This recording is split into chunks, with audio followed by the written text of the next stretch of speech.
ప్రలోభాలకు లొంగితే సూట్ కేసులు, ప్రశ్నించి ఎదురు తిరిగితే అక్రమ కేసులు, అక్రమ అరెస్టులు. అచ్చంగా ఏపీలో ఇదే జరుగుతోంది. కక్ష సాధింపుల పాలన కొనసాగుతోంది. ఈసారి మాజీ మంత్రి జోగి రమేష్ వంతు వచ్చింది. ఆయన కుమారుడు జోగి రాజీవ్పై అక్రమ కేసులు బనాయించి అరెస్టు చేశారు. సిఐడి అటాచ్మెంట్లో కోర్టు పరిధిలో ఉన్న అగ్రిగోల్డ్ భూములను జోగి రమేష్ కుటుంబ సభ్యులు కొనుగోలు చేసినట్టు తప్పుడు కేసులు పెట్టి ఆయన కుమారుడిని అరెస్టు చేశారు. దీని బ్యాక్గ్రౌండ్ స్టోరీ ఏంటంటే, విజయవాడ రూరల్లోని అంబాపురం గ్రామంలో 2300 గజాల భూమిని జోగి రమేష్ కుమారుడు, అతని బాబాయ్ కొనుగోలు చేశారు.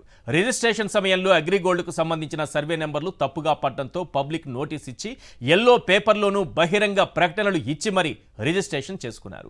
ఈ భూముల కొనుగోలు ఆ తర్వాత అమ్మకం సమయంలోనూ బహిరంగ ప్రకటనలు ఇచ్చారు. అప్పుడెవరూ అభ్యంతరం తెలపలేదు. కానీ ఇప్పుడు కూటమి ప్రభుత్వం అధికారంలోకి వచ్చాక కక్ష సాధింపు చర్యల్లో భాగంగా అక్రమ అరెస్టులు మొదలుపెట్టింది.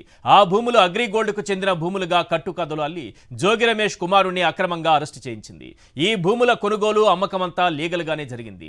ఇప్పుడు జరుగుతున్న అరెస్టులే ఇల్లీగల్. ఇంతకీ 2014-19 మధ్య మంత్రి స్థాయిలో ఉండి ఫోర్జరీ సంతకాలతో అగ్రిగోల్డ్ భూములు కాజేసింది ఎవరు? ఎవరి హయాంలో ఆ భూములు సిఐడి అటాచ్ చేసుకుంది? అసలు కక్ష సాధింపే లక్ష్యంగా కూటమి ప్రభుత్వం పనిచేస్తోందా? వైఎస్ఆర్సీపీ నేతలే టార్గెట్ గా అక్రమ కేసులు, అక్రమ అరెస్టులు కొనసాగుతున్నాయా? హామీలు నెరవేర్చే దమ్ము లేక డైవర్షన్ పాలిటిక్స్ తో ప్రతిపక్షం గొంతు నొక్కుతున్నారా? ఒక పథకం ప్రకారమే చంద్రబాబు ఇలా చేస్తున్నారా? ఈ అంశాలపై చర్చిద్దాం. దీంతో పాటు విశాఖ స్థానిక సంస్థల ఎమ్మెల్సీ ఎన్నికల నుంచి టీడీపీ తప్పుకుంది. పోటీ చేస్తాం, తప్పకుండా గెలుస్తామంటూ డప్పు కొట్టి మరీ ప్రచారం చేసుకుని ఇప్పటికిప్పుడు యూటర్న్ తీసుకోవడం వెనుక అసలు నిజాలేంటి? బాబు హుందా రాజకీయాలు చేస్తున్నారా? హుందాతనానికే మాయని మచ్చ తెచ్చే పనులు చేస్తున్నారా?